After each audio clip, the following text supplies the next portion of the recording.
Hello mga guys, GI Vlog C Live again. Today mga guys, is may sisiraan po ako ng video sa inyo at ilan nasamahan niyo po ako.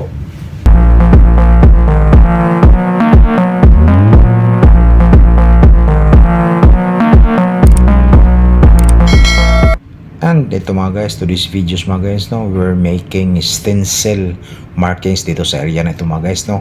At ayan mga guys, natapos na yung isa yun. At by the way mga guys pala, itong area na ito is ito yung way namin na papunta sa gangway mga guys, no.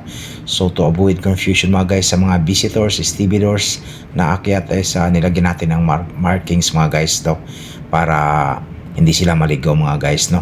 At ayan nga mga guys, dito naman sa kabila yung tinitira. Ang pinatira ko dyan nga pala guys, si OS ano. At maganda naman yung pagkatira niya mga guys. And maya-maya lang din mga guys, no? Matapos din yan mga guys. At maganda naman yung resulta ng pagka-stencil niya mga guys, no? So good job sa'yo, Mr. Tutski. Ayan mga guys, no? Maya-maya lang matapos na yan mga guys. And dahan-dahan lang para maganda yung resulta ng stencil job natin. Ayan mga guys, tatanggalin niya mga guys. At ito na mga guys, tatanggalin na. And we will see the magic mga guys, no. So ayan mga guys, good job. Good job partner, napakaganda tingnan. Ayan mga guys, maraming salamat. And dito naman ang mga guys, no, dahil may crew barbecue party tayo mga guys, no. And ayan mga guys, no, kung naalala nyo sa previous vlog natin ng mga ilang vlogs na mga guys, no, nakalipas at ang tumira noon sa barbecue party natin sa Litson is taga Bohol mga guys, no. And dito naman mga guys, yung tumira dito is from Maasin. So titikim tayo mga guys ngayon mga guys ng Litson Maasin Leyte. And ayun mga guys, tinatahi na nila yung baboy mga guys, no, maliit lang, nasa mga 15 kilos lang to mga guys, no. So maliit lang siya mga guys. So ayan mga guys, sana masarap siya mga guys at crispy, no. So ayan, tikman natin yung Maasin Litson. And ito mga guys, no, this video mga guys, no, is yung nakita nyo mga guys, no, ito pala yung venue ng ano namin dito, yung venue ng barbecue party mga guys, no, dito sa forward part, no. At ayan mga guys, yung suckling pig natin is inumpisahan ng sinalang mga guys, no. So by the way mga guys, no, mag-start yung party namin dito is around 1800 o dinner time, no, o 17:30 mga guys, ganyan. So ayan mga guys, busy po ang lahat sa pag-prepare ng barbecue party. At yung iba naman mga guys, sila Reperelec is nag-prepare sila ng mga lights, no, kasi abutan kami dito ng mga gabi mga guys. And maganda naman yung panahon mga guys, medyo maswell pero hindi naman siya gaanong malakas. So okay lang na dito mag-barbecue party mga guys, no. At ayan, at according to the weather forecast mga guys, sabi ni Kapitan is maglilist yung wind maya-maya, no, mamayang hapon. So hopefully masaya ang lahat mga guys. And ito mga guys, no, tuloy-tuloy pa rin yung pag-prepare namin mga guys, no. And but anyway mga guys, no, malayo pa, 17:30 to 1800 siguro mag-umpisa yung barbecue party mga guys. At ayan mga guys, no, sila tuloy-tuloy din yung pagkabit nila ng serious light mga guys, no, kasi abutan kami dito ng gabi, no. And ayan mga guys, tuloy-tuloy din yung pag-ikot ng suckling pig. So titikim tayo ng Maasin Litson Leyte, no. So ayusin mo yan Joe para masarap yung litson natin ha. And ayan mga guys, yung mga table and chairs namin mga guys, nandyan na rin pala, no, naka-prepare na, no. So bali yung mga pagkain na lang na iba mamaya guys is dadalhin, pagtulungan namin dalhin dyan mamaya, pati yung mga ihaw.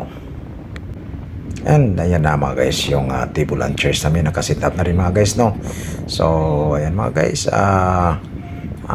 pati yung ano natin mga guys, pati yung litson maya mga guys, napakita ko sa inyo, medyo pumula na siya ng kaunti mga guys. At mga ilang oras na lang mga guys, so siguro 1 hour more mga guys, so maluluto na to mga guys. At ayan, pulpos yung mga tagadik, palit-palit lang ng pag-iikot mga guys, no. And, para hindi rin nakakapagod at mainit kasi. At yan si Jobs mga guys, siya yung in charge yan. So sana okay yan Jobs, masarap yan ng Maasin Litson. So siya yung in charge, siya yung lagi natin na in charge yan mga guys.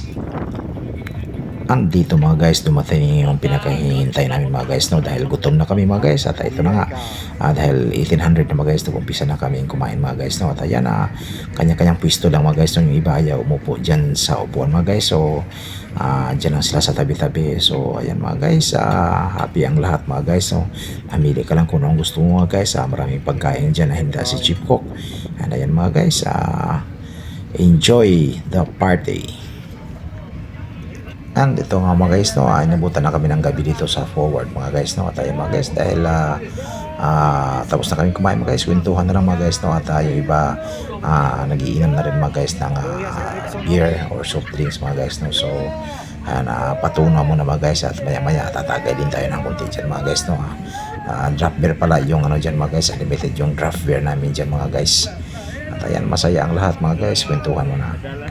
And ito pala yung draft beer station namin mga guys, no. Unlimited dyan mga guys, no. Kumuha ka lang ng kung gusto mo mga guys. So make sure lang mga guys na hindi ka malasing mga guys, no, dahil may trabaho pa rin kayo kinabukasan mga guys, no, magligpit ng mga gamit yan mga guys. So ayan mga guys, drink moderately lang mga guys, no. Unlimited naman yan. So enjoy lang mga guys.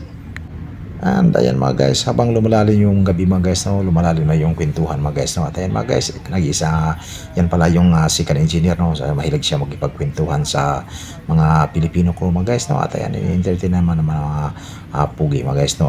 Gusto niya kasi lagi makakwentuhan yung mga Pinoy. At ayan mga guys, no. So enjoy the rest of the night, barbecue party 2024 mga guys, no. Southbound pala kami dito galing Europe. And ito naman guys, no, today is mayroon tayong supip drill. At ayan si Chiefmate yung nag-conduct yan mga guys, no. And ginagawa pala namin ito mga guys, no, dahil just in case na magkaroon ng oil spillage dito sa barko mga guys, no, alam na namin kung anong gagawin namin mga guys. So ang ina-avoid na nito mga guys, no, na hindi siya ma-overboard kasi magkaroon ng malaking problema pag pumunta sa dagat. So yan mga guys, may training kami ngayon at ito yung oil spill response kit namin, no. So nandyan lahat yung mga gamit mga guys, no. So maraming kinukonsider dito mga guys, no, kung bakit magkaroon ng oil spill. Halimbawa mga guys, no, yung mga sa mga tank, yung mga high level alarm nagmalfunction mga guys, tapos hindi siya nag-alarma kahit high level na siya. So minsan nangyayari naman ganun, mag-oil spill siya mga guys, no, maapaw siya sa mga vent. So ayan mga guys, nagkanda kami ng training dito ngayon. And ito yung mga gamit para mga guys, no. May mga ayan, mga boom kami, mga absorbent, mga brooms, at mayroon kaming air pump mga guys, no. So yan yung pang sanction dyan sa mga oil just in case na mag-overflow, no.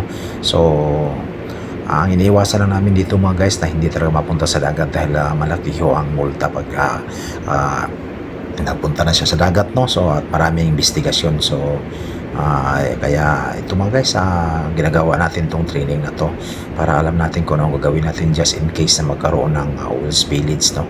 So ayan mga guys, yung alaman ng ano na dyan, containers, yan pala yung liquid detergent mga guys. So yan yung hindi naman siya harmful, no, is friendly environment yan mga guys, kahit mapunta sa dagat yan, okay lang. So ayan mga guys, nagti-training mga guys, no, at dinidemo namin kung paano gamitin yung yung mga gamit yan mga guys, no. So and ayan mga guys, thank you so much for watching GI Vlog Sea Life. God bless you all and have a nice day everyone.